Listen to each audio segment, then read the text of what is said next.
Chapter 43. Afterward. Kara. I feel numb. Class is over. Almost everyone tried to pack up and finish early, but even the stragglers have shown themselves out. It doesn't take much to keep looking busy. There's a fair amount of cleaning that needs to get done. But after a while, it's pretty clear I've just been running the water over my hands. I can't smell the blood on my hands anymore, or the chemicals that the body was preserved with. But I swear I can still feel it. It's like there's some caustic gloss that's worked its way into my skin. I doubt I'll ever really be clean of it. I just hope that if there actually is anything left, Blue can't smell it. Stars, and that's a thought I've been deliberately trying to keep out of my head. Over the past hour, I've been doing my best to stop thinking about Blue, just erase him as an entity from my mind. Suddenly I feel even more sick. I splash some water on my face, but it doesn't clear my thoughts. It doesn't erase the image of Blue's panic attack. It certainly doesn't stop me from hearing his voice, pleading like the first day I had him. Eyes so far away that I wonder who those words were for. Professor Rotan waits until my eyes stray to him before motioning me up to his desk. I don't want to go. Stars above, I can't talk to anyone right now. I don't think I can handle it. I don't think I have enough energy to get home, let alone carry a conversation. There's pressure in my chest, biting and remorseless. I smile and walk up to his desk. Thank you so much, Professor, for giving me the extra time. I was having some trouble cleaning my equipment. I try to be amiable. If I can bluff him enough, he may just let this whole thing slide, and I can come back to this when I have the ability to actually lie. Kara, we both know that's something coming out of the wrong side of a minotaur. He doesn't hesitate to cut through my remark. I'm sorry, sir? I stutter. This teacher hasn't been the most formal, but he sure as hell doesn't talk like this on the regular. I don't know what to say to that. You handled that assignment beautifully, even without an assistant. You outpaced the other students around you, even with the handicap, and looking through your report... He casually flips through my green book, not even bothering to look at the samples I've collected and labeled out per instruction. You did an excellent job. He smiles up at me. His commendation seems genuine, at the least. Stars, I feel like he should be able to hear my heart going the way it's trying to beat out of my chest. Thank you, Professor. Really, your study guide prepared us well. I can't take all the credit. My smile is watery, too weak in the face of genuine praise from these scrutinizing professors. I suppose I would be ecstatic if I was any other student, but I'm just tired. It's all I can do to shift the praise so I don't sound like some spoiled brat. I just need to get through this, grab Blue, and go home.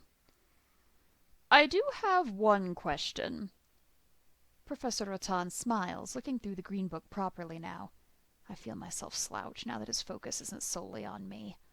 I'm not sure how much of this I can take. Hell, maybe I'll get lucky and he'll think it's just the strain of this assignment and he'll send me to the infirmary for exhaustion. Yes, sir? I hope I'm the only one who can hear the weariness in my voice. Why did you perform carrion rites? He says it so casually I have no warning. My whole body goes cold, and I feel a little sick. I have to repress the instinct to turn around and check the lab stations of my peers. Did they not? Stars. They would finish their assignments without consecrating the dead. Is that not something that's required? Immediately I feel stupid. I don't know what I was expecting. I suppose it's unreasonable for me to have expected these people to give their familiars a little dignity and honor, even in death. It's not a complicated or particularly draining ritual. Hell, it doesn't require much. Yet it seems that the simple little binding isn't granted to most of the familiars. I suppose it was too much to ask that he didn't notice. Oh, I'm sorry, sir. Was I not supposed to? I feign a look of concern that doesn't quite touch my tone. I'm not sorry. Not really. I think I still would have done it, even if I knew. Everyone deserves a little honor in death. Even lab rats. Oh, it's fine. I'll have everything graded by the end of the week anyways. But it does seem odd. He looks back at me. His tone isn't accusatory, but I feel his eyes on me. I feel his gaze rake over me. I feel exposed. I try to be subtle about the way I straighten my stance and stop slouching, but whatever damage I've done with my substandard bearing is already done. "It does, Professor?" I ask as innocently as I can. I really hadn't known that it wasn't something I was supposed to do. I'd pretty much tuned out everything during class time. "Not many people do parting rites for their pets." He outright states what I was hoping we wouldn't have to address. I suppose it would be pretty strange to these people. None of them would ever really think about having to put a body to its final rest. I just wanted her death to have honor. A sacrifice like that should at least be met with some solemn reverence. I don't have her name, so carrion rites are the best I can do for the time. But that answer isn't going to fly. Well, Professor, to be honest, it's just force of habit." I blink my eyes wide in a parody of Blue's expression when he tells me something absolutely horrific with a straight face. "Habit?" Professor Rotan quirks a brow at me. He smiles to himself like he's expecting a joke, but allows me to continue. "I'm sure you've heard from the other students or faculty. I'm a little older than this university commonly accepts. I came into my powers very late, but I've already served my mandatory military service." I explain haltingly. I don't know how much he's heard from others, but the rumor mill is more of a wildfire in these parts. "Oh, I didn't know that." His expression goes a little shocked, and I realize he genuinely must not have heard yet. "You see, oftentimes when they ship us off, the hostile zones, they have some interesting attributes. I was part of a division sent to Pitaxi for a year. The locals there worshipped a demonic shade as a god of death." I try to explain, but he cuts me off. "A demonic shade? But that—" He nearly screams, voice faltering in his shock. I was there. I don't need someone to gawk at the thought of the spectacle. I don't let him finish the thought. "Yeah, it had been there for several generations, and its curse seeped into the land. When our soldiers died, they would come back in about 5 days. We got pretty used to just giving each other the rites every morning in case we lost someone behind enemy lines. I guess I was just operating on instinct at the end." I gave him a weak smile, hoping that he will, see the trauma on my face and let me go. "There's no harm in it. As I said, I'll have all the samples graded by the end of the week." He smiles gently down at me. There's hesitance in his eyes that I don't know how to place, but eventually he continues. "There's not much of a difference to me if it all gets stripped to its base elements after that." Glad I haven't caused you any trouble. It's all I can say to that. Professor Rattan seems to get the sense that I've shut down for the day and abandons the empty well that is my conversational capacity. "Let's go get your familiar. Stars know I wouldn't wish anyone to be left this long with Tula." He snickers to himself. Thank the stars. He leads us into his little back room office. Tula looks just the same as when I left. In fact, it barely looks like she's moved at all. She's still in perfect posture, antennae giving faint twitches until we get closer, and the stumbling movement of our bodies seems to set off that angry antenna movement. Professor Rattan ignores her aggressive moves and goes right on ahead into the room, sitting rather informally on his desk. Tula shuffles a little further into her manifested nest, pouting just the tiniest bit for the sake of being ignored. Blue is mirroring Tula's posture, but not her attitude. It barely seems like there's any actual thought behind the blank stare he's giving the floor. He didn't react to us coming in. Though I suppose I should be happy he's not still collapsed on his side. I can't say how preferable perfect posture is, considering the brain-dead air that Blue's giving off. Stars, I wonder what happened here. I know I'm not in a place to judge, but I doubt Tula's exceptionally good at helping people through emotional episodes. The closest thing to an actual emotion I've seen her express was annoyance with me. All the irritation I feel at this situation is grating on my nerves. I know she doesn't deserve the crap I'm putting on her. I have to actually take a breath and clear my head. She isn't the problem here. She did her best and made sure Blue wasn't alone. I suppose that's the root of all my frustrations anyways. I wanted to take care of him. Well, it looks like Blue's doing a lot better. Suppose he just needed to get away from the smell. Professor Rotan smiles and speaks lightly, and it very nearly causes my hair-thin composure to snap. Tulla gives the distinct air that she's not impressed with her owner's deductive abilities, but Blue stiffens beside her. He's trying very hard to be calm, and while it is a valiant effort, I can see the way the struggle is wearing on him. Come on, Blue. It's time to go home. I'm proud I don't let my voice waver the way the ache in my throat threatens. Blue rises quietly, inclining his head subtly to Tulla and Rotan before coming to my side. I want to apologize. I want to hold him. Hell, I want to make everything bad go away so that he can feel safe. But I can't do anything until we get home. Again, thank you, sir, for being so accommodating. I barely have the presence of mind to pay some final respect to my professor. Not a problem, Kara. A teacher always wants to see his students succeed. I try not to let his knowing smile linger in my mind as I head out.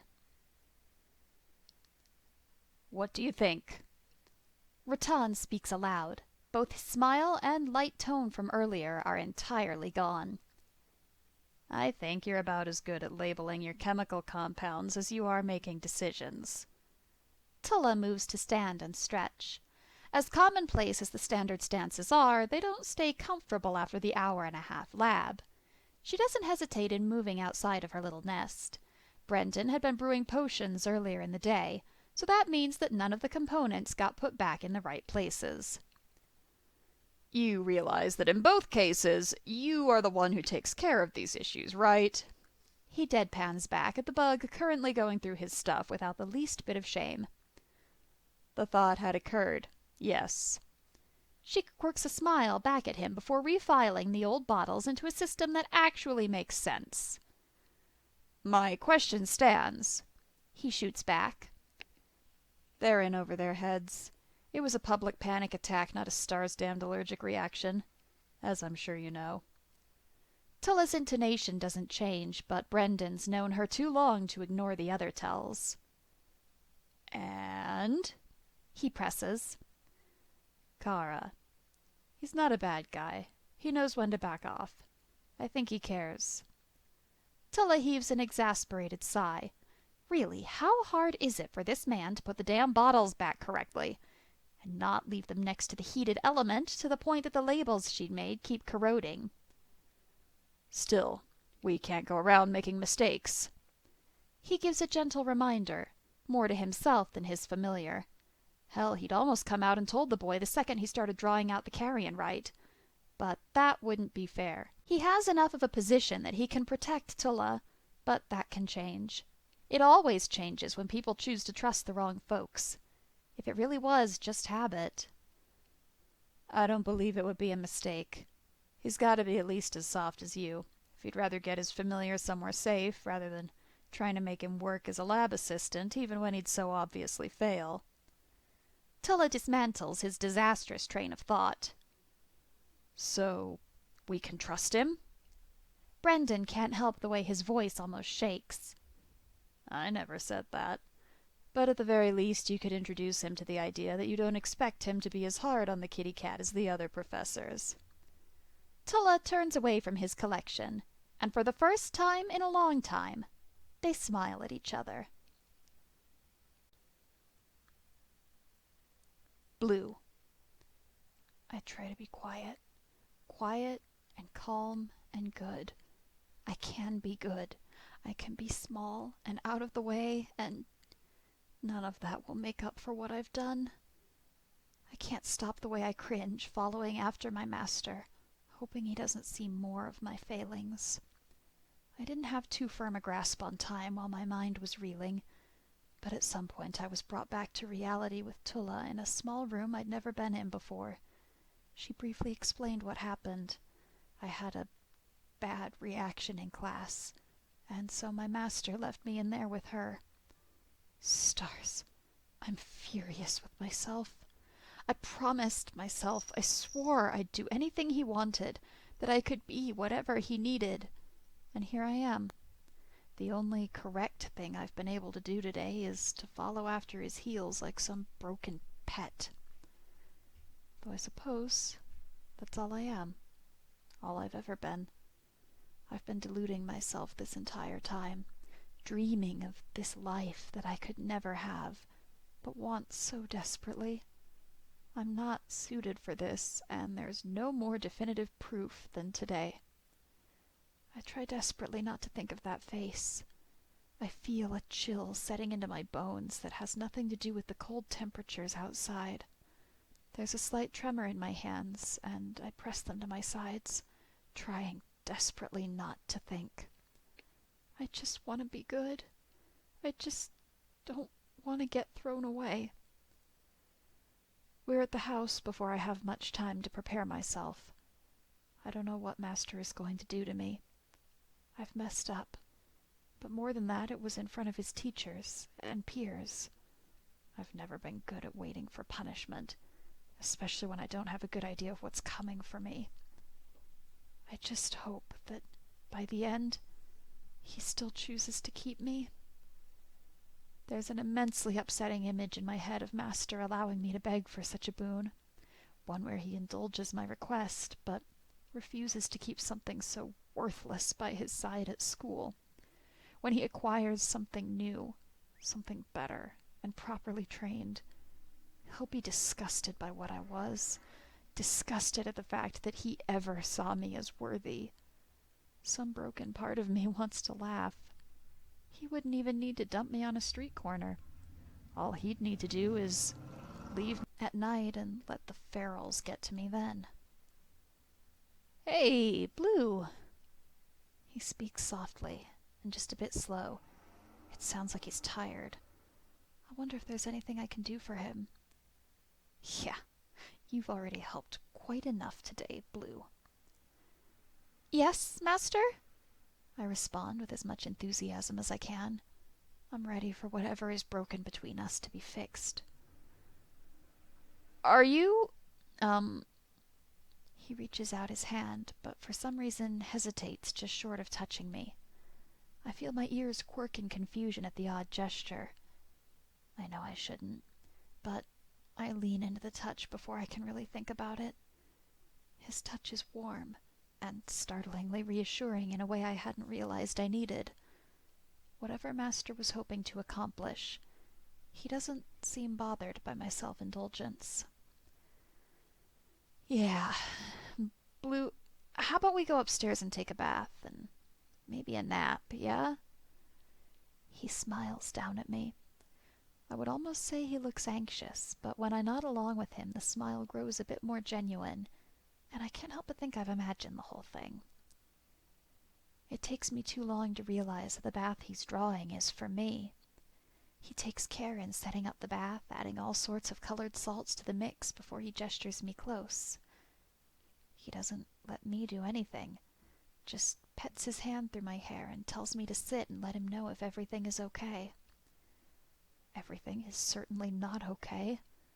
I deserve some kind of punishment for what I've done to him in class today. My skin feels uncomfortably tight, and I don't know how to rectify this situation without disturbing my master. I don't know why he's doing this. I don't deserve his gentle touch. I don't deserve the care he's putting into this. I get the idea that I can get rid of the aching feeling in my chest if I just hurry this whole process up. I can take a bath, and then do something nice for my master. Or maybe he'll give me my punishment. When I reach for the soap and sponge, he just takes them from my hands with a gentle rebuke. "Ah, Blue, just relax, okay?" He says it like there's nothing wrong with this scene, like he's just rewarding a good pet after a long day, like it's the natural order of things. I don't belong here. I don't belong with this kind master who overlooks such glaring flaws. I was never this bad with any of my other masters. Maybe they were right. I needed their discipline. I needed to get knocked around to be made better. Master's being careful with me, but every touch makes me want to escape, makes me want to tear myself away and punish myself if he won't do it. Before long, I can feel my breath hitching, can feel the burn behind my eyes that tells me I'm about to cry, and it's all I can do to slap my hand over my mouth in an attempt to hold it all in. I can feel the tears run over my hand, and I don't think I've ever hated myself more than I do right now. Here I am, getting pampered with non-violent, non-sexual contact, though the two usually conflate into one in my mind. And I have the audacity to sit here and cry. Blue, what's wrong? Master asks, though I can't understand why. I can't understand why he thinks this is okay. Why are you treating me like this? The words tumble out of me without my control. Like what? He speaks softly, removing his hands from where they were scrubbing soap into my hair, as though that's the offending factor here. Like I'm something special, something precious, I wail. Blue, you're very precious to... Master seems surprised at my outburst, though I suppose I am as well, but I can't let him finish that sentence. I can't hear it said aloud. I don't think I could handle it. No! No, I'm not. I'm stupid and worthless, and all I seem to be able to do is malfunction. I throw the words back at him like they're a physical presence. It's not until I hear them out loud that I realize how true they are. He can't say something so wrong so easily. It's not true. It's never true. In the past I've been cute, and sometimes I'm a fun toy to play with, but I'm not special. I've let the way he treats me go to my head. I'm just a cheap, spoiled whore that does nothing but cause problems. Blue, stop, Master tries to say, but he and his voice feel very far away. I'm not worth this. I'm not worth your time. I try to continue, but Master cuts me off. Blue, listen to me. He grabs me by the shoulders and forces me out of my spiraling thoughts. You are more than anything you give yourself credit for. None of what happened today was your fault. I should have been able to protect you. I should have been able to prepare you for this. I'm the one who's made mistakes today, okay? So just let me take care of you. He wants to take care of me. Still, even after all that I am, even though I'm too broken to be worth anything. I'm sorry. The words pale in comparison to what I want to say, to the promises I want to make, that I will never be able to fulfill. He resumes his gentle washing, paying even closer attention to my body language, going slower than he strictly needs to in order to clearly read how his touch is being received. It's a long moment before either of us speak, but eventually Master breaks the silence. You want to talk about it? He speaks quietly, but the words sound unsettlingly loud in the silent room. Talk about it? It's all I can do to parrot back his words. Any of it, he affirms, and it's at this point I realize he probably means the freak-out I had in class. I knew her. The hands pause on me, and there's really no other reaction that I was expecting, but it still makes my chest clench painfully, new tears threatening to spill. Stars, Blue, He stops himself short, and I wait for a few moments while he searches for his words. I'm sorry, please continue. I stop short. What else can I say? We served at the same house for a while, I decide after the silence starts to grate on my nerves. Tell me about her. It's a gentle request, but for some reason it turns my stomach. I haven't thought about her for years. I don't know if it's my recent emotional explosion, but when I open my mouth, I can't stop the verbal upheaval. She was a lot older than me when we met. She was our master's favorite, though I wouldn't have guessed it from my first night there. As pets go, she was difficult. She'd always make trouble for master, but she was incredibly charming. She she kept us safe. There were times when that master would get angry and punish the whole of his pets, but she would take his mind off of us. She'd sneak us food and help us sleep. She prepared us for events if she had any foreknowledge. She was a good person. I realize belatedly that I'm crying again.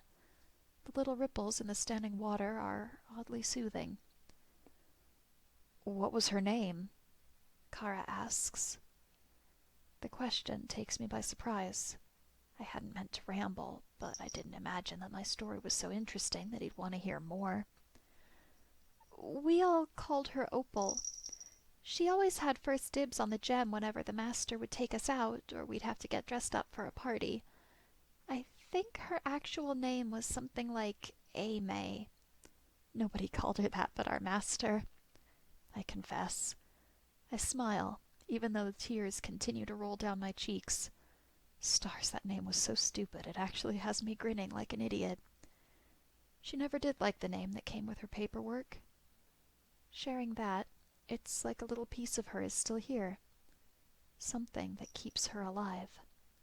Eventually, Master pulls me from the tub, and I sit numbly on the bed, wrapped up in the soft towel he's given me. The water runs for a few minutes, and then stops behind the door. I don't know what to make of our situation as it stands. The concern Master has shown me, the tenderness, and the way he listened to Opal's story. I can't make heads or tails of any of this, and I have a feeling it isn't going to get any easier. Master exits the bathroom in a set of fabric pants and a loose shirt. I realize belatedly that I probably should have taken the time he was in the shower to dress myself. I wonder if it's just because I feel so drained that there's no fear of reprisal. Either way, the concern is rendered pointless as Master hands me a set of my boxers and one of his oversized hoodies. This is yours, I say uselessly. It's not as though he could have grabbed this by mistake. We don't share drawers. He picked this out on purpose. Just humor me, okay? He smiles down at me. His eyes are so exhausted, I'm not sure I could argue back even if I wanted to. I pull on the offered clothing while Master climbs into bed behind me. It's soft and warm, but more than that, it feels like his nightshirt from our first days together. It's too big on me, but it wraps me up in my master's scent. It feels like a warm hug, and there's a part of me that immediately feels safe. Master beckons me closer, and when I sink into the bed, he circles me with his arms and pulls the blanket over us. Master is out like a light, and I only waste a few moments, drunk on the warmth and closeness, before I follow.